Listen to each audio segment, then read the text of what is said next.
My brother mocked my inheritance. I got the old house. He got Dad's business. Until the lawyer. My name is Leach. I'm 32 years old. And this is the story of how my family broke, and how I put the pieces back together, just not in the way anyone expected. It's a strange thing, learning the truth about the people you love only after they're gone. My brother's laughter echoed through the lawyer's office. It was a sharp, ugly sound in a room full of quiet grief. You got the old dump. Leach! I got the empire! He leaned back in his leather chair, smug and satisfied, while our aunt and uncle suddenly found the patterns on the carpet fascinating. No one would meet my eyes. My inheritance was a family joke, and I was the punchline. But what Blake didn't know was that the lawyer hadn't finished reading the will. He was still holding the last page, his gaze fixed on a single paragraph, and by the time he cleared his throat and read that paragraph aloud, my brother's smirk would vanish forever, because Dad's plan had only just begun. Before I tell you how everything flipped,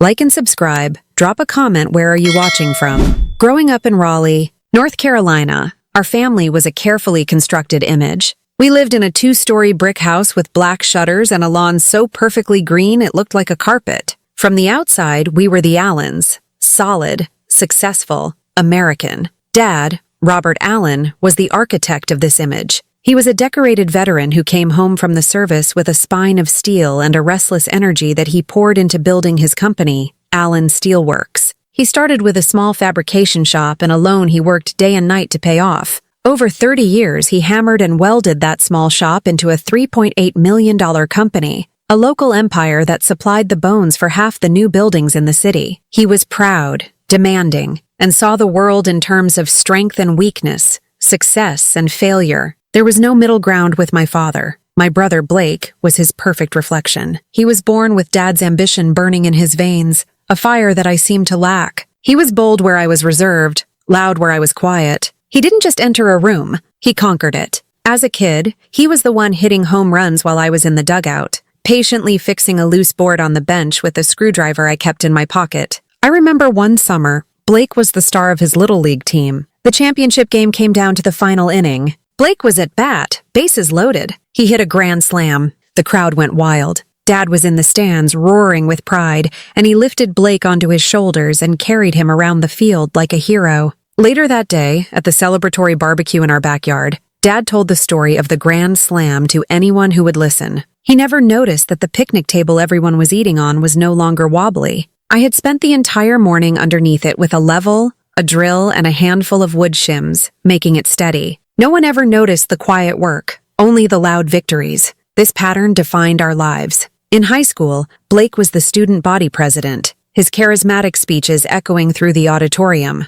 I was in the theater department, but not on stage. I was backstage, in the workshop, building the sets. I loved the smell of sawdust, the satisfying logic of a well-made joint, the quiet power of creating something real and solid with my own 2 hands. I remember one production of a streetcar named Desire, where the main staircase for the set was dangerously unstable. The drama teacher was in a panic. I stayed after school for 3 days, redesigning the supports, reinforcing the structure, and making it rock solid. On opening night, when the lead actress made her dramatic descent, no one knew she was walking on my work. They only saw her. At the cast party, Blake, who had only attended because Dad made him, was surrounded by people, laughing and telling stories. He glanced over at me once, covered in a fine layer of sawdust, and said, "Still playing with your blocks, Leach?" It wasn't meant to be cruel, not really. It was just how he saw me. I was a hobbyist. He was an heir. Dad reinforced this view. Blake's first job at Allen Steelworks was a paid summer internship in the marketing department. He was given a new car to represent the company. My first job was an unpaid position in the archives,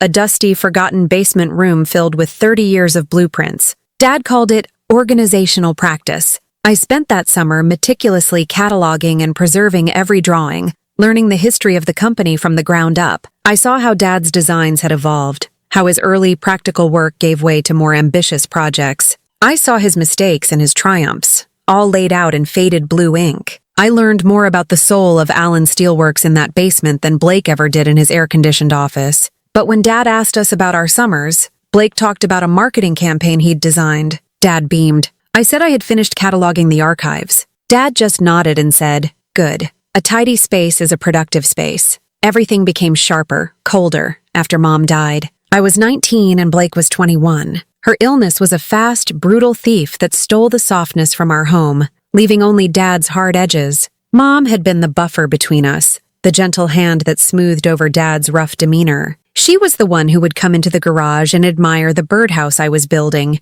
who would praise my attention to detail. "You have your father's hands, Leach," she'd say, "but you have your own heart." After she was gone, Dad didn't know how to grieve, so he worked. He buried his heart under balance sheets and production schedules, and the house became silent. Love in our home became a transaction. It had to be earned, measured in quantifiable results. Our Sunday dinners, which used to be filled with Mom's easy laughter, turned into formal progress reports. We would sit at the vast mahogany table she used to decorate with fresh flowers. Now it was just a barren, polished surface that felt more like a boardroom table. Dad would sit at the head, Blake on his right, and me on his left. "Blake closed the Henderson Tower deal today," Dad announced one evening, the pride in his voice as solid as the steel he sold. Blake had graduated and was now a vice president at the company. Biggest contract in the company's history. He went head-to-head with a national competitor and didn't blink. Blake would nod, trying to look humble but failing.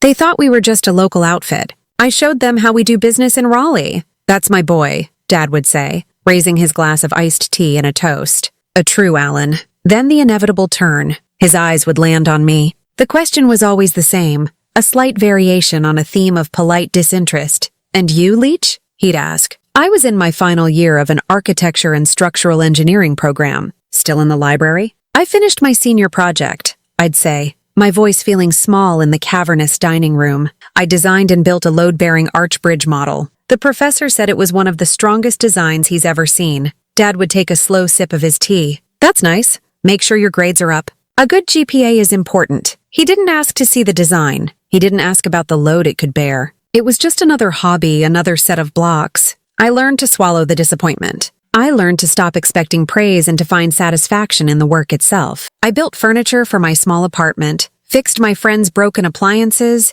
and graduated at the top of my class. I was practical. I was reliable. I was competent. But in the grand dramatic story of the Allen family, I was just a footnote. Blake was the headline, and for 32 years, that was a truth as solid and unmovable as the steel my father sold. Dad's heart attack was brutally efficient. There was no warning, no long illness, no chance for a final goodbye. One minute he was at his desk, a titan of industry yelling at a supplier on the phone. The next he was gone. He was 65 years old, a man built of iron who was taken down by his own faulty wiring. The call didn't come from Blake. It came from my Aunt Carol, her voice a trembling mess on the other end of the line. "Leach, honey, it's your father. There's been an attack. Blake is on his way to the hospital." He hadn't thought to call his sister. I broke every speed limit getting there, my mind a frantic, blank slate. When I arrived, the waiting room was cold and smelled of antiseptic. Blake was there, not crumpled in a chair like the other grieving families, but standing by the window, his back to the room,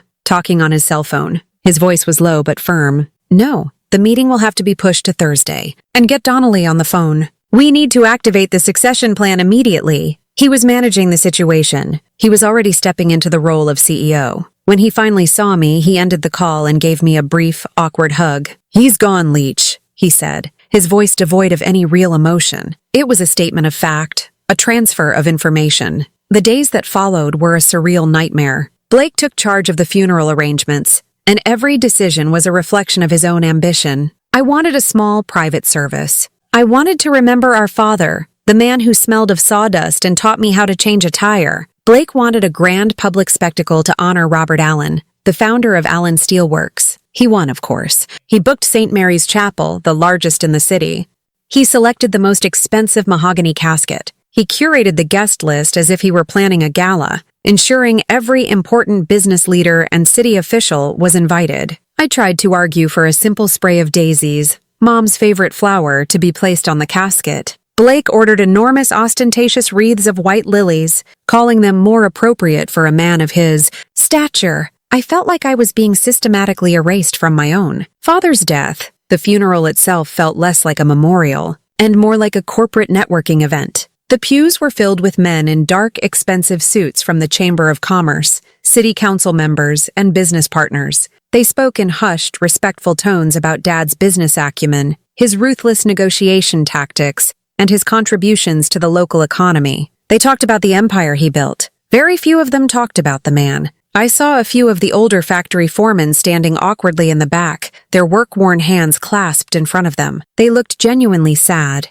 and I felt a stronger connection to them than to anyone in the front pews. Blake stood at the door, the perfect grieving son. He greeted every guest with a firm handshake and a somber, practiced nod. He wore a tailored navy suit that probably cost more than my first car. He looked every bit the heir apparent, stepping into his father's shoes before the man was even in the ground. He was performing grief, and he was doing it flawlessly. When it was his turn to deliver the eulogy, he walked to the pulpit with a confident, measured stride. He unfolded a piece of paper but barely looked at it. His speech had been rehearsed. My father, Robert Allen, was more than just a parent, he began, his voice resonating with practiced emotion through the chapel's sound system. He was my mentor, my hero, my best friend. He taught me that success is not given. It is earned through grit, determination, and an unwavering vision. He built an empire with his own two hands, and from the time I was a boy, he taught me how to lead from the front. He went on for 10 minutes, weaving a masterful story of a father-son partnership,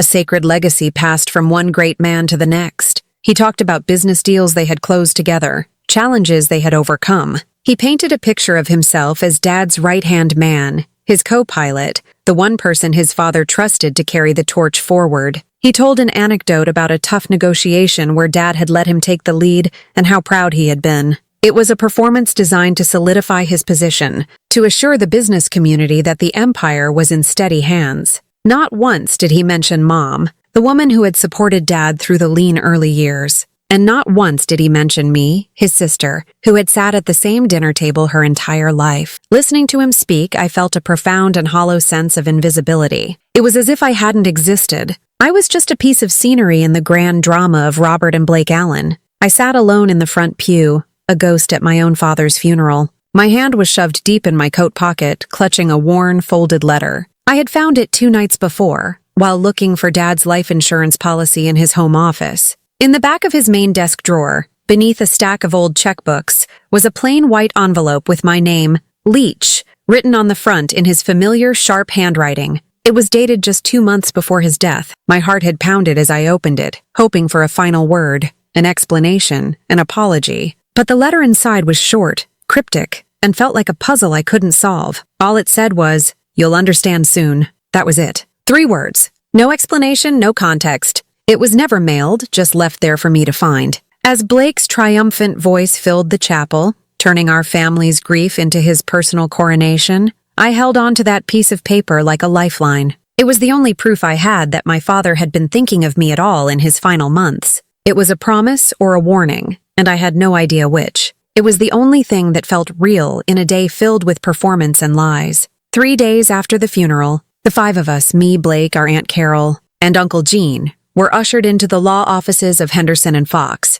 The air outside was thick with the cloying sweetness of Raleigh in late spring, but inside the office the atmosphere was cold and still. The room was a cliché of old money and legal gravitas, dark mahogany paneling, shelves of leather-bound books that looked as if they'd never been opened, and a massive desk that served as a fortress for Mr. Donnelly, Dad's lawyer for over 30 years. He was a kind, aging man with watery blue eyes and a soft voice that seemed ill-suited for delivering life-altering news. He looked at me with a flicker of genuine sympathy when I walked in, a small kindness that felt like a glass of water in a desert. Blake, on the other hand, was practically vibrating with impatience. He sat beside me, though a canyon of silence stretched between us. He checked his watch twice in the first 5 minutes. For him, this was the final formality, the legal rubber stamp on a reality he had claimed his entire life. On the drive over, he had been talking nonstop about his plans. First thing is a complete rebrand, he'd said, not to me but to the windshield. Modernize the logo, expand into the international market. Dad was too old school, too cautious.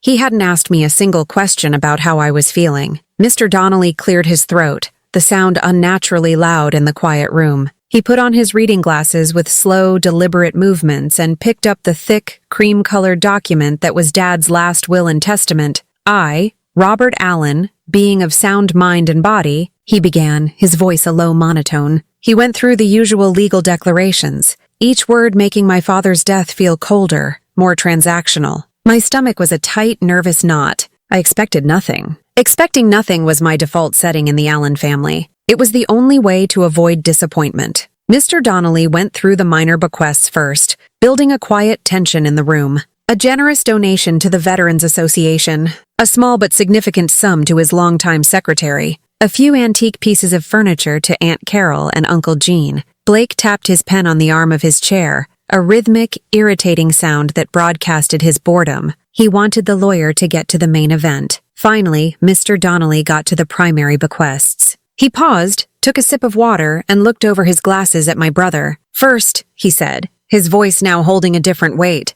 "to my son, Blake Allen, I leave my entire 51% controlling interest in the company I founded, Allen Steelworks, including all company assets, properties, and accounts associated with the business." A slow, triumphant grin spread across Blake's face. He didn't even try to hide it. He leaned back in his chair, the very picture of a king claiming his throne. He had it all. The empire, the legacy, the universe had simply confirmed what he and everyone else had always known to be true. He cast a quick pitying glance in my direction. It was a look that said, "Game over. I won." Then Mr. Donnelly turned his gaze to me. I braced myself. "To my daughter, Leach Allen," he read, and I held my breath. "I leave the family property located at 14 Cedar Lane, and all contents therein." The words hung in the air, heavy and unbelievable. 14 Cedar Lane, the old house, the one Dad had grown up in on the other side of town. It had been empty for 20 years, a place we drove past but never visited. It was a neighborhood landmark for all the wrong reasons. The paint was peeling in long, leprous strips. The porch was visibly sagging, and the yard was a jungle of weeds and creeping vines that threatened to swallow the house whole. It was worthless, a liability, a teardown. Blake didn't just chuckle. He laughed. A full, unrestrained, barking laugh that bounced off the wood-paneled walls. It was a sound of pure, cruel victory. "You got the rotting shack, sis," he said, shaking his head with a wide, mocking smirk. Aunt Carol shot him a sharp look, but he ignored her. "I guess Dad gave you something to fix after all. Keeps you busy with your little projects." The heat of humiliation washed over my face, so intense it felt like a fever. I stared down at my hands, my knuckles white, my fingernails digging into my palms. He was right. That's exactly what it felt like. Dad had given me a project, a broken-down symbol of my place in his life. I was the fixer, the quiet one who dealt with the forgotten, broken things. Even in death, he had reinforced our roles. Blake got the future. I got the derelict past. But then something strange happened. Something that didn't fit the narrative. Mr. Donnelly didn't close the heavy folder. He didn't put the will away. He just sat there, staring at the final page, a deeply troubled expression on his face. He adjusted his glasses. He cleared his throat again. His finger traced a single line of text, as if he were reading it over and over, trying to convince himself it was real. The silence in the room stretched out, thick and uncomfortable. Blake's laughter had died down, replaced by a flicker of annoyance. "Is that everything, Donnelly?" he asked, already starting to rise from his chair. "I've got a company to run." Mr. Donnelly didn't look at him. He looked at me. Finally, he looked up and his watery eyes met mine. There was something in them I couldn't decipher. It looked like a warning. "There is," he said quietly, his voice barely a whisper. "One more clause." Blake's triumphant grin vanished completely. He slowly sank back into his chair. The joke was over.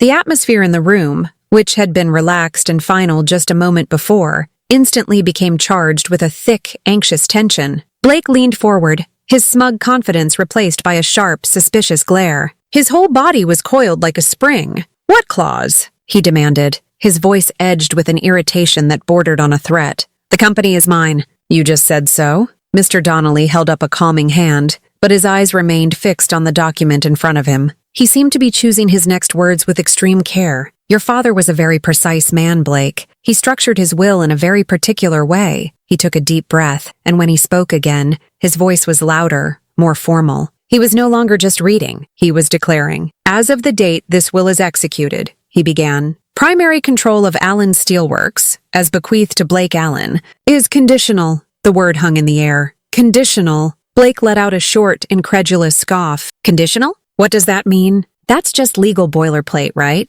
A technicality?" He was looking for reassurance, for a quick dismissal so he could reclaim his victory. Mr. Donnelly didn't offer any. "It is not a technicality, Blake. It is the central provision of this entire section." He continued to read, his voice giving each word a heavy, deliberate weight. The company, its assets, and its operational leadership may not be sold, leveraged, mortgaged, or fundamentally restructured for a period of 18 months following my death. Blake's face, which had been pale, began to turn a mottled red. What? That's insane. That's completely unworkable. I can't run a business with my hands tied behind my back. What if a major opportunity comes up? I need to be agile. Your father was very clear, Mr. Donnelly said, his tone leaving no room for argument. The core structure of the company he built must remain untouched for the probationary period. He paused, letting that sink in before delivering the next blow. There's more. During this 18-month period, the company's board of directors must submit comprehensive quarterly financial reports,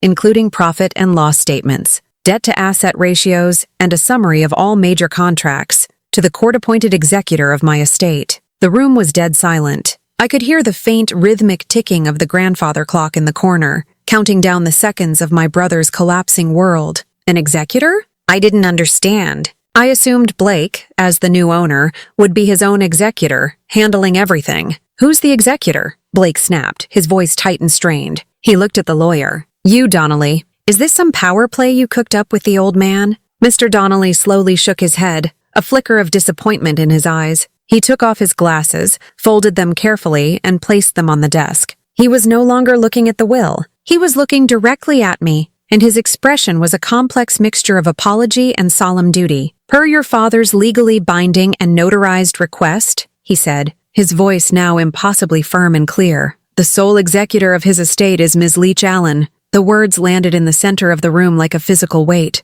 For a second, no one moved. No one breathed. Blake just stared, his mouth slightly open, his face a mask of utter, uncomprehending disbelief. I felt my own heart thudding against my ribs, a wild, panicked drumbeat. Me, the executor? I didn't know the first thing about corporate finance or profit and loss statements. It made no sense. It was a mistake. The executor? Blake finally choked out, the words a strangled whisper. He swiveled his head to face me, his eyes wide with a torrent of confusion and rage. You? What the hell is that supposed to mean? It means, Mr. Donnelly said, his voice cutting through Blake's rising panic, that your sister holds complete and total oversight authority over all company operations for the next 18 months. While you will manage the day-to-day business, she, as executor, must review and approve every quarterly report. If she finds evidence of mismanagement or deems the reports to be unsatisfactory, she has the legal authority to petition the court. She is, in effect, the temporary custodian of your father's legacy. A custodian, a protector, not a punchline. Suddenly, my mind flashed back to the cryptic note tucked away in my pocket. You'll understand soon. And in that instant, I did. A wave of stunning ice-cold clarity washed over me, so powerful it almost took my breath away. This wasn't a mistake. This wasn't an insult. This was a chess move, a meticulously planned posthumous maneuver from a man who knew his children perfectly. He knew Blake's arrogance, his recklessness, his hunger for glory at any cost. And he knew me. He knew I was the quiet one, the one who fixed things, the one who read the instructions and checked the foundations before building. He had seen it all. He hadn't given Blake the company as a gift. He'd given it to him as a final high-stakes exam. He hadn't given me a rotting house as a cruel joke. He had given me a watchtower. I slowly turned my head and looked at my brother. The smug, triumphant king was gone. In his place was a pale, cornered man, his jaw clenched so tight I thought it might crack. The empire he had been handed just minutes ago now came with a leash,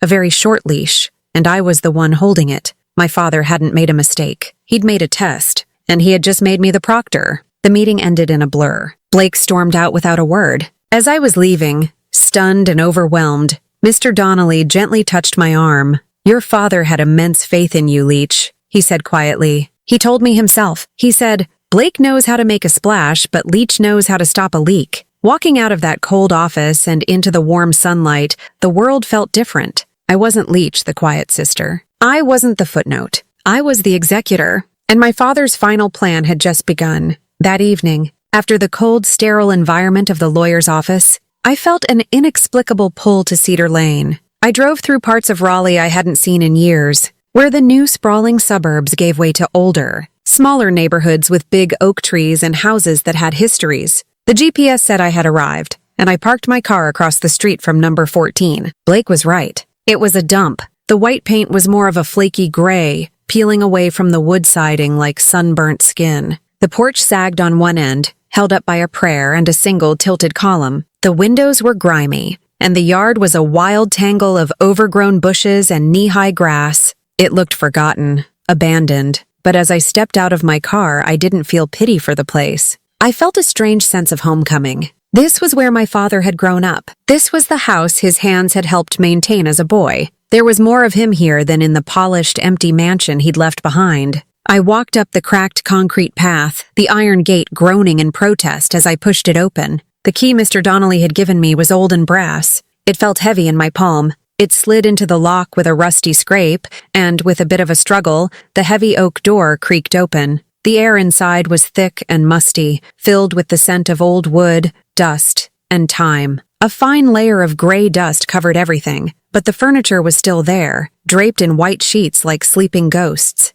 I could see the outlines of a sofa, armchairs, a coffee table. Sunlight streamed through a dirty window, illuminating swirling dust motes in the air. I walked through the small living room, my footsteps echoing on the hardwood floors, and into the kitchen. The appliances were ancient, a pale yellow refrigerator humming faintly in the corner. For some reason, I opened it. It was empty, of course, but it was clean. Someone had wiped it down before they left for the last time. My exploration eventually led me out the back door and to the detached garage. The side door was unlocked. I pulled it open, and it was like stepping into a sanctuary. It was my father's old workshop. A long, sturdy tool bench ran along the back wall, and every tool was in its place. Hammers, wrenches, and screwdrivers hung neatly on a pegboard, their silhouettes traced in black marker so you'd know exactly where each one belonged. Jars of screws, nails, and bolts were lined up on shelves, each one labeled in his sharp, blocky handwriting. This was the man I knew, not the CEO, not the titan of industry, but the man who taught me how to use a wood plane, how to measure twice and cut once. The man who smelled of sawdust and machine oil. A wave of grief so sharp and pure it buckled my knees hit me right then. This place wasn't a punishment. It was a connection. As I steadied myself against the workbench, my eyes landed on something tucked behind a stack of old paint cans. It was a simple manila envelope, thick with its contents. My name, Leach, was written on the front. My hand trembled as I reached for it. It was the same handwriting as the letter I'd found in his desk. My heart hammered in my chest. This was it. This was the understanding he had promised.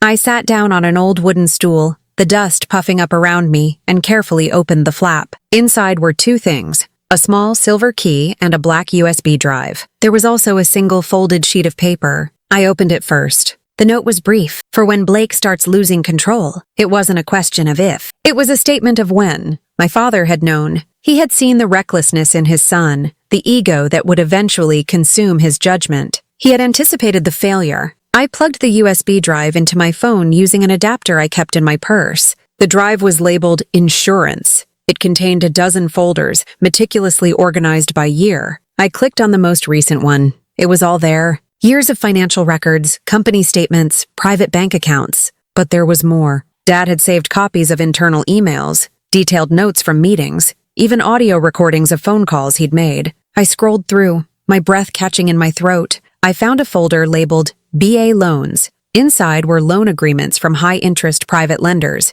taken out by Blake using company assets as collateral, all without my father's signature or approval. He was siphoning money, hiding debt off the official books to fund risky side ventures that had all failed. Millions of dollars. It was embezzlement, plain and simple. Dad had known. He must have discovered it months ago. I found a note he had written to himself, dated 3 months before his death. Blake is gambling with our legacy. He sees the company as his personal piggy bank. Confronting him will only make him hide it better. There has to be another way, a way to protect the work, to protect the employees. This was the other way. He couldn't bring himself to fire his own son, to expose him and ruin him publicly. The family image was too important. So he created a failsafe. He built this elaborate test, this 18-month trial, and put me at the center of it. He wasn't just giving Blake a chance to prove himself. He was giving him a chance to fail spectacularly, on his own terms. And he had armed me with the evidence to protect the company when it happened. The small silver key was for a safe deposit box at a downtown bank. I went the next day. Inside was more of the same. Hard copies of the loan documents, notarized statements from an accountant Dad had secretly hired to track Blake's activities, and a personal letter addressed to me. Leach, it began. If you are reading this, it means I am gone, and you have started to uncover the mess. I am sorry to put this weight on you. I was a fool. I let my pride in my son blind me to his flaws. I celebrated his ambition and ignored his lack of character. I pushed you aside because your quiet strength didn't make for a good story at the country club. I was wrong. Blake knows how to make deals, but you know how to build things that last. That house on Cedar Lane, the one I'm leaving you, is where I learned the value of a solid foundation. I hope you'll learn it there too. Don't let him destroy what I built. You are stronger than you think. You are stronger than him. Tears streamed down my face as I read the words. It was the validation I had spent my entire life craving, delivered only after he was gone. He saw me. He finally truly saw me. I sat in that cold, sterile bank vault and cried for the father I had lost, and for the father I had just found. The old house wasn't a rotting shack. It was an arsenal. It was the foundation of Dad's real legacy, and he had just handed me the blueprints. The first quarterly review was held 90 days after the will reading. I spent those 3 months living a strange double life. By day, I was at the house on Cedar Lane, slowly bringing it back to life. I tore out the old, stained carpets, revealing beautiful hardwood floors underneath. I patched the plaster, scraped away the peeling paint, and spent hours in the workshop, using Dad's tools to repair a wobbly banister or build a new window frame. The work was hard and satisfying. It cleared my head and grounded me. By night, I was poring over the files on the USB drive, cross-referencing them with the preliminary reports the company was legally required to send me. I was studying my father's business, learning its rhythms, its strengths, and the vulnerabilities Blake was creating. The day of the meeting, I dressed simply, in dark pants and a plain blouse. I walked into the Allen Steelworks boardroom feeling like an imposter. It was the same room where Dad had made his biggest deals, his presence still palpable in the heavy wood and leather. The board members, all men who had known me since I was a child, looked at me with a mixture of pity and confusion. Blake sat at the head of the table, in Dad's chair, radiating an aura of forced confidence. He'd put on weight, and his face was puffy. "Leach," he said, his tone dripping with condescension. "Glad you could make it. We can make this quick. Things are great. Profits are up. Let's sign the papers so we can all get back to work." He slid a ridiculously thin folder across the table toward me. It was a joke. A 3-page summary with vague projections and inflated numbers. It was an insult to my intelligence and to the board's. I didn't open it. Instead, I pulled a neatly organized binder from my own bag and placed it on the table with a soft thud. "Thank you, Blake," I said, my voice even and calm. "But I have a few questions about the quarterly report I was sent last week." The mood in the room tensed. I opened my binder to the first tab. "Page 3 of the profit and loss statement," I said, my voice clear and steady. "It lists a significant new contract with a company called Apex Innovations. Can you tell us more about them?" "My research shows they were incorporated just 6 months ago and have no credit history." Blake's face tightened. "It's a tech startup. High risk, high reward. Dad was always telling me to innovate. Dad also said to never extend a line of credit to a company that couldn't survive a bad winter," I countered, quoting one of his favorite sayings. "You fronted them $500,000 in materials, with no payment for 120 days. That's not an investment. It's a gamble with the company's cash flow." One of the older board members, a man named George who had been Dad's first employee, shifted uncomfortably in his seat. I could see he agreed. I continued page by page, calmly dissecting their report. I asked about the firing of 2 senior staff members, both loyal and experienced men who had been with Dad for decades. Blake claimed they were resistant to change. I asked about the sudden switch in suppliers for raw materials, moving from a reliable local company to a cheaper, overseas firm with a questionable reputation for quality. He called it optimizing the supply chain. By the end of the meeting, Blake's face was a mottled red. He wasn't in control, and everyone knew it. I hadn't raised my voice. I hadn't made a single accusation. I had simply asked the questions my father would have asked, armed with the knowledge he had left me. I refused to sign off on the report, stating it was incomplete and lacked the necessary documentation. I gave them a list of the documents I required and scheduled a follow-up meeting in 2 weeks. As I walked out, I heard George, the old board member, say quietly to another, "She's her father's daughter, all right." It was the first time in my life anyone had ever said that about me. The next 3 months were a slow-motion train wreck. Blake, furious at being challenged, doubled down on his reckless behavior. He started avoiding my calls and responding to my official requests with curt, dismissive emails. He saw my oversight not as a safeguard, but as a personal attack. The second quarterly report was even worse than the first. Profits were down, way down. The Apex Innovations deal had collapsed, the startup vanishing overnight and leaving Allen Steelworks holding the bag for the unpaid materials.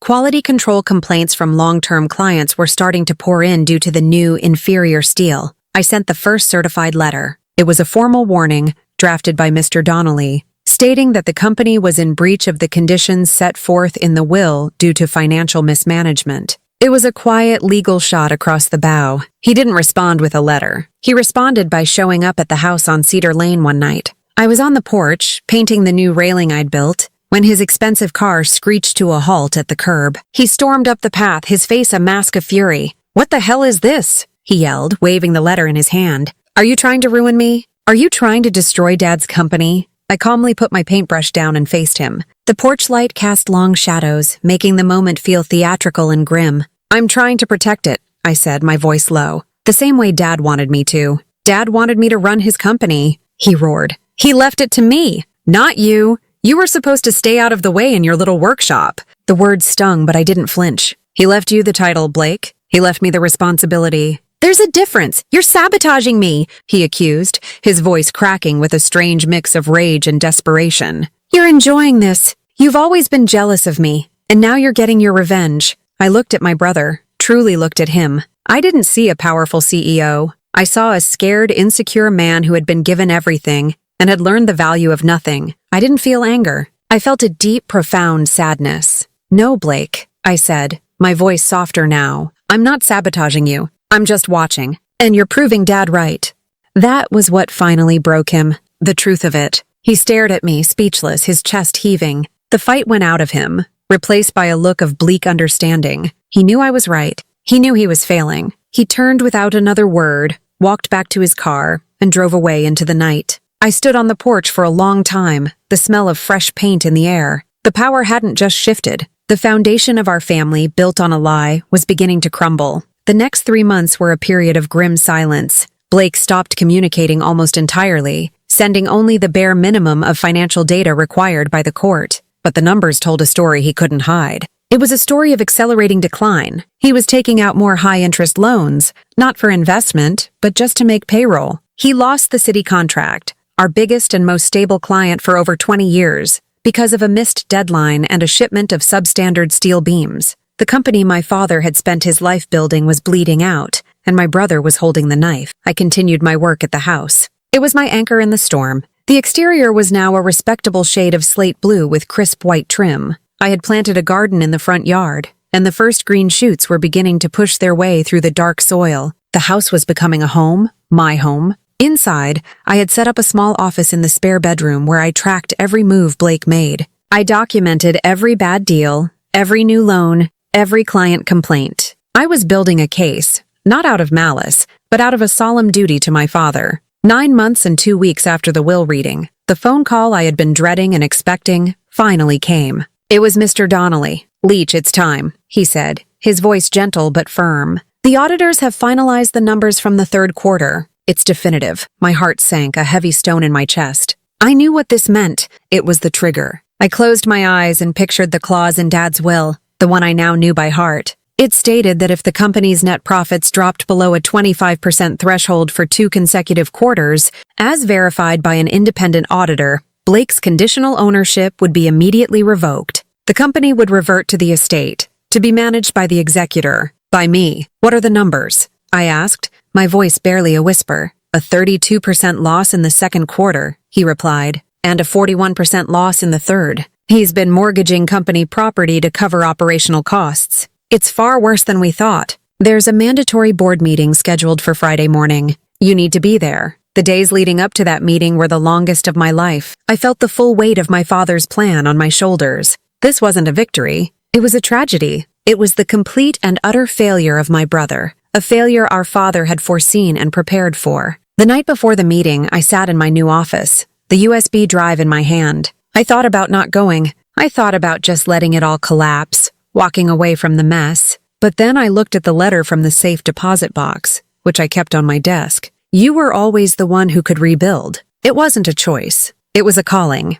Friday morning, I walked into the boardroom at Allen Steelworks for the last time as an overseer. The atmosphere was funereal. The auditors were there, 2 serious-looking men in gray suits. The board members were all present, their faces grim. Blake sat at the head of the table, but he looked like a ghost. He was pale, his eyes were sunken, and the expensive suit he wore seemed to hang off his frame. He didn't look at me when I entered. I took my seat, placing my binder quietly on the table in front of me. I was no longer an imposter. I was the most prepared person in the room. The lead auditor stood up and delivered his report in a flat, dispassionate voice. He detailed the catastrophic losses, the spiraling debt, the broken contracts, and the dangerously low cash reserves. He presented charts and graphs that showed a company in a nosedive. With every word, Blake seemed to shrink further into his chair. When the auditor finished, Blake finally spoke, his voice thin and reedy. "It's the market, a downturn. These things are cyclical." He started to ramble, making excuses,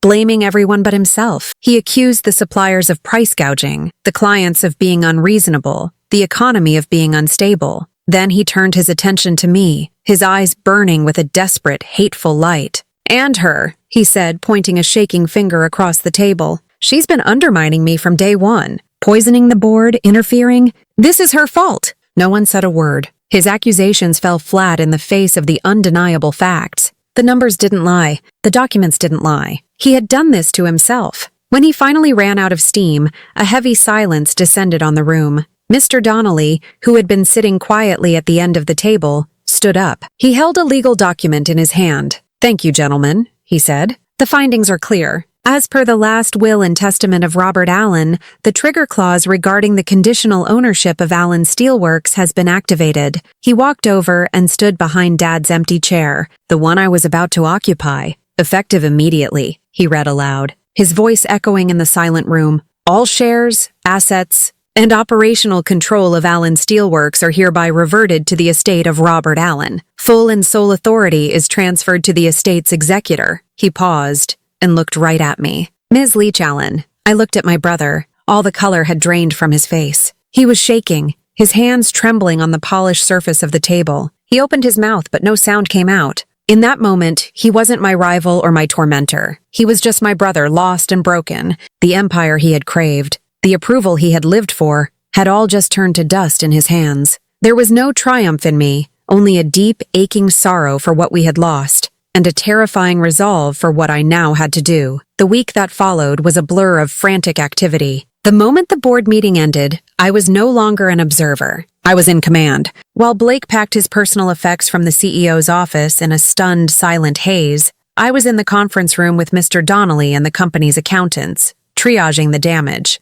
The situation was dire. The company was drowning in short-term debt and had barely enough cash to make the next payroll. Morale among the remaining employees was at an all-time low. They were expecting a bankruptcy announcement any day. My first official act was to call an all-hands meeting. I stood before the 50 or so employees gathered on the factory floor, men and women who had known me my whole life as the quiet boss's daughter. Their faces were etched with anxiety and distrust. They expected me to be a placeholder, a liquidator. "Good morning," I began, my voice amplified by a small microphone. It didn't tremble. "My name is Leach Allen. As many of you know, I am now in charge of this company. I know there are a lot of rumors and a lot of fear. So let me be clear. We are not closing down. We are not selling. And no one else is losing their job." A murmur went through the crowd. I could see flickers of surprise, of cautious hope. "My father did not build this company to be gambled away," I continued, my gaze sweeping across their faces. "He built it to last. He built it on the quality of your work and the strength of our reputation. We've lost our way. My job is to find our way back. It won't be easy and it won't be fast.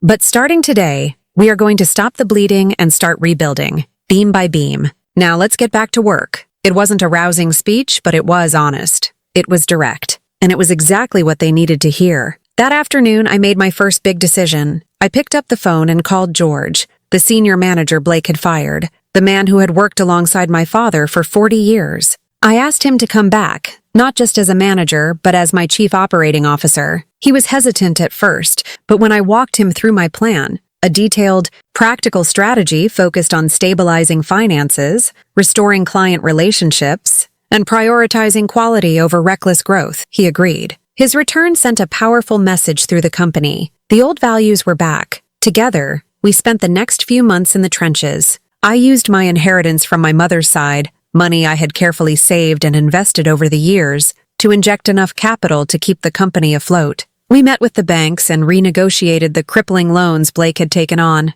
I personally called every client we had lost, apologized for the drop in quality, and promised to earn back their trust. Some hung up on me, but many who had respected my father agreed to give us a second chance. We started small. With modest contracts we knew we could deliver flawlessly. One rainy afternoon, I was finally clearing out the last of Blake's things from the CEO's office. He had left it in a state of chaos. I was sorting through the papers on the massive desk, my father's desk, when my hand brushed against a small hidden button on the underside. I pressed it. A small secret drawer, one I never knew existed, clicked open. Inside, there was only one thing. Another letter in a plain white envelope, with Leach written on the front. My heart leaped into my throat. It felt like a final message from beyond the grave. With trembling hands, I opened it. Leach, it read. If you are reading this, it means the worst has happened. It means Blake has fallen, and you are now sitting in my chair. I know you feel the weight of this. I know you may even feel guilty. Do not.